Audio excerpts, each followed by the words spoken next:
Hey!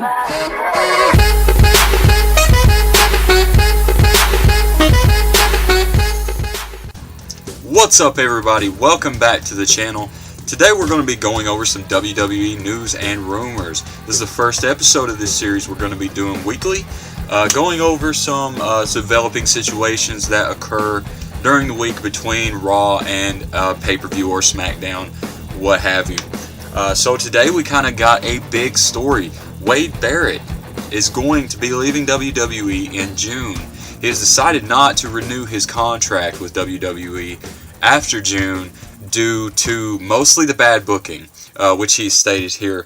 ProWrestlingSheet.com is reporting former WWE Intercontinental Champion Wade Barrett will not be signing a new contract with the company when his current deal expires in a few months. Sources close to the situation tell us Barrett recently informed WWE officials of his decision, and we're told it's due to the wrestler no longer enjoying what he was doing in the company. Wade was signed in 2007 and made his TV debut on the first season of NXT in 2010. He moved to the main roster after winning the competition, but was never able to transition into the main event scene. Our sources say his contract expires in June, but it's unclear of what he'll be doing post-WWE. Like I said, big deal. He had a great run as Bad News Barrett. He did have a good run as Wade Barrett. Had a great run with the Nexus. You know, coming in, taking over the main event scene against John Cena, which, you know, they booked pretty poorly. If they really wanted to get him over back then, I think putting him over John Cena at that Survivor Series would have been a big deal to his character. Would have skyrocketed him onto bigger and better things. Now we also have a follow-up on that report from PW Torch. Basically just a small tweet from Wade Barrett, who has changed his name to Stu Bennett, I guess his real name, on Twitter. PW Torch reporting, WWE star King Barrett said late Tuesday night on Twitter that he is 100% focused on doing his job for WWE at the moment. Barrett responded in general to a Tuesday report that he is planning to leave WWE when his contract expires in a few months. He did have two tweets. The first one is just him basically saying he appreciates the very kind words that everybody's having for him. The second one is a little more topical. At 1:16 a.m. on the 17th of February, he tweeted, "I'll comment further at a more appropriate time, but for now, I'm 100% focused on doing my job for WWE, and we'll see you at Fastlane on Sunday." So you gotta believe this is a product of bad booking. You know, like the report said from Pro Wrestling Sheet, that he's not enjoying his time anymore at WWE and decided to move on. You know, I know he's had a lot of injuries, which has probably got a lot to do with his recent booking. Maybe they don't trust him to run with the ball if every time he gets injured. You know, he's got the elbow thing going on right now. Just not long ago, he had a shoulder injury, a pretty, you know, big one, that kept him out for a long time. So, this probably got a lot to do with that. Wade Barrett not coming back to WWE really sucks, but, you know, hopefully he'll move on to maybe Ring of Honor, or hopefully not Impact. But God knows they could use him right now. If anybody could use a big star, it's Impact Wrestling. Wade Barrett coming in there and being a huge star would help them out, I think. It would make me interested to watch it, and I'm not interested to watch Impact at all anymore. Haven't been for quite some time. So I'm going to go over the Raw ratings just a little bit here. There's a little breakdown of how it all landed this Monday. So February 15th, Raw scored a 2.48 rating, down 6% from the 2.65 rating from the week before when Daniel Bryan retired. This landed slightly below the 2016 average of a 2.53 rating. So it's down from the average, but, you know, given the product lately, it's not that big of a deal. It's not that big of a dip anyway. So they really do need to get back on track. You know, getting back up to the threes. But, you know, given the circumstances as of late, this is not horrible at all. The show was, definitely the content was horrible, but the rating did not reflect that very much. especially given that the Grammys were on that day. So Raw's 3 hours averaged 3.47 million viewers, down 7%, 250,000 viewers total average from the 3.726 million viewers last week. Following the typical Raw viewership pattern, the third hour of Raw dragged down the overall audience, which is the case every single week. The third hour always dips because they don't know how to promote that hour. They don't know how to set something up in the beginning and follow up with it at the end. That's been their Achilles heel since last year. They haven't learned how to do that correctly. They've been doing a great job lately of promoting SmackDown, setting things up for follow-up on SmackDown. But as far as Raw goes, here lately, they've just been missing the mark. So the first hour you had 3.6 million. Second hour you had 3.5. Third hour you had 3.2. Obviously going down each hour. Although Raw was hurt the most among typical adult male viewers, it appears the Grammys going head-to-head with Raw took away the general viewers, the casual audience. The decline in individual demos was more pronounced than the overall TV rating, and viewership being down around 6 to 7% total. So it was down this week, obviously, because last week you got Daniel Bryan retiring. They did promote that a little bit online, so you do have a little bit of boost from that. This week you're really not having anything to look forward to. Because the Fatal 5-Way match was a spontaneous thing. They didn't promote that whatsoever. It was a surprise on Monday Night Raw to open the show. Giving away that big match in the opening of Raw and not promoting a main event at all, really. Just promoting Braun Strowman versus Big Show for the whole night. Not calling it the main event, but using that as a promotion tool to stay tuned. Who's going to want to stay tuned for that shit? Nobody. So, they didn't. I did, because I had to cover it. That's the only reason. I would have turned that shit off immediately. So that's it for the Raw ratings. We do have another story, one more story this week, pertaining to the Undertaker's opponent for WrestleMania. Dave Meltzer of F4W Online reports that despite John Cena's cryptic tweets that indicated he would be returning from surgery earlier than expected, Cena vs. Undertaker is still not currently the plan for WrestleMania 32. Now, I thought for sure that was going to be the plan. Cena is a monster.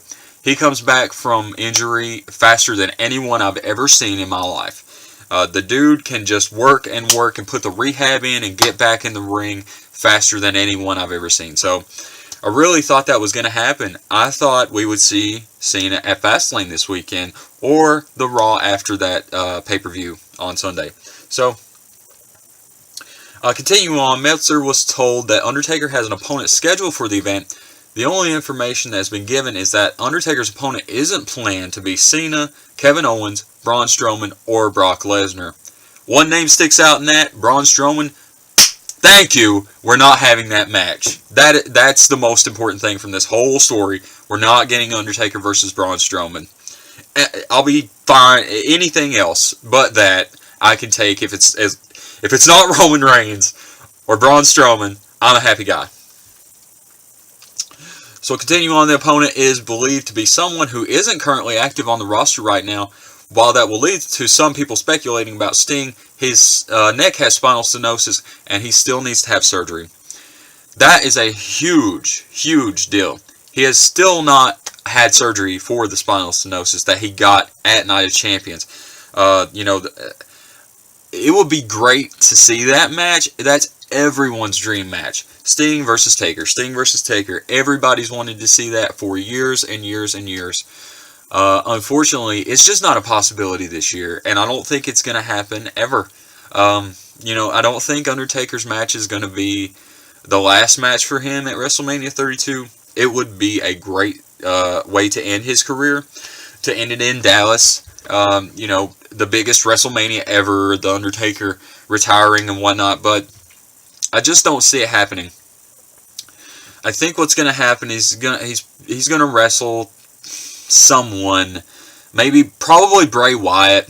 If I had to guess anybody, I talked on my Raw review this week about Ambrose versus Lesnar. That would free that matchup off the schedule. to get Bray and Undertaker to go again, and Bray doesn't really have anything if they don't follow up with Royal Rumble and Brock Lesnar. So Sting's just not going to happen. Night of Champions, he got that injury from Seth Rollins, took the buckle bomb in the corner, really messed him up on the first one, and then continued on in the match, finished the match, and took another buckle bomb right after the spinal stenosis occurred to him. So, really showing how tough Sting is. He competed through the whole match with that injury. Still hasn't had surgery, like I said. So, we're not going to be seeing Sting versus Undertaker this year or probably ever. Going in the Hall of Fame this year prior to WrestleMania. So, I don't think we'll probably ever see another Sting match, which is sad. Had a bad run with the company. I mean, in my opinion, he had one WrestleMania match with Triple H, which was a gimmick fest, just WCW versus WWE all over it. No good real storyline of Icon versus the Game, which would have been a huge marquee. They went with the Federation versus the Corporation, or whatever, however you want to put that. So. He had the match with Seth at Night of Champions, which was good. They built that kind of well. The whole thing with the statue and whatnot was kind of stupid, but it was a big time match. You're putting the future of the company versus one of the biggest names in wrestling, period, with Sting. So it was intriguing. It was a decent match, especially given that Sting has been away for quite a while. He hasn't been wrestling. TNA was a while ago. It's been a while since TNA, and he showed that he could still go in that match while he had an injury. So, props to Sting for that. He had a great, great career. Not so much in WWE, but amazing career in general. I'm also going to talk about the Titus O'Neil incident that happened on Raw. I know this was a little old, but there's some new information that came out about this story. If you don't know, Titus O'Neil suspended for 60 days at this point, originally suspended for 90 days for grabbing Vince McMahon at the end of Raw. Vince and Stephanie were walking back to the backstage area from the Titantron. Every superstar was out on the ramp for the Daniel Bryan exit for his retirement speech, and for some reason, I don't know why, Titus grabs Vince McMahon and pulls him back. And Vince gets a little standoffish and pushes him back. So they have a little altercation. It was inappropriate. I mean, you're grabbing your boss on stage in front of everyone. And Vince isn't exactly young anymore. It's not Attitude Era Vince. This is old man Vince. Anything could have happened, like you're making him look bad in front of everyone. If something was to happen, if you grabbed him too hard and made him not look masculine, and you're just asking for trouble at that point. I don't know what Titus O'Neil was thinking, but he did it, and now he's unfortunately suffering the consequences. Suspended for 60 days. He's going to miss WrestleMania. He also got fined. I'm not exactly sure how much. I'm going to read the news report here, and we'll see if we can find out. Jim Ross actually reported this on his blog, that Titus was also fined in the neighborhood of $5,000. So not a huge deal as far as money goes. $5,000 is nothing to sneeze at, but it's not a huge deal for Titus O'Neil. I'm sure he makes plenty of money for WWE. But given the time that he's going to miss, it is a big deal. He's missing WrestleMania. He's missing that big paycheck this year. So it is a big deal to him. This was way over the line as far as a suspension goes.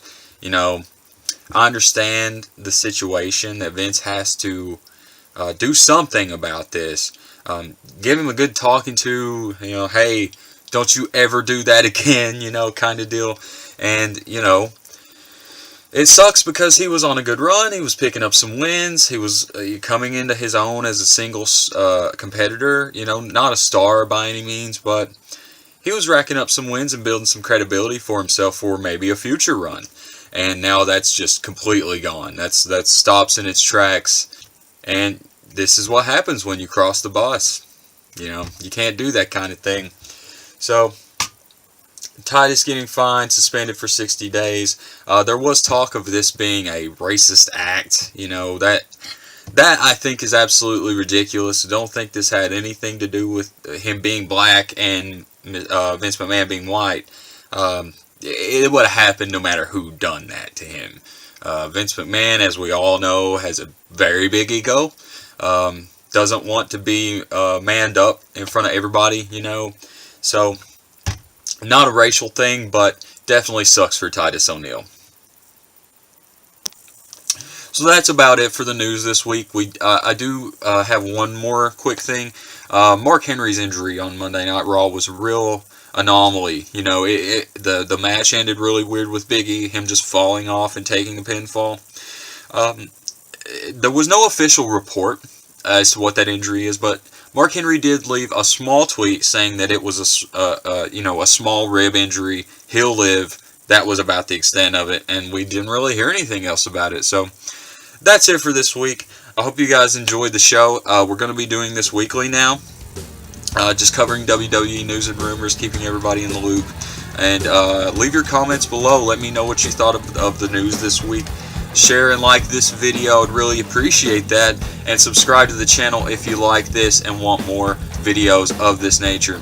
Going to be doing a lot more wrestling themed stuff. Going to be doing Raw reviews every week, covering the pay-per-views, doing news and rumors every week. So I'm doing the reaction videos, which I enjoy doing right now.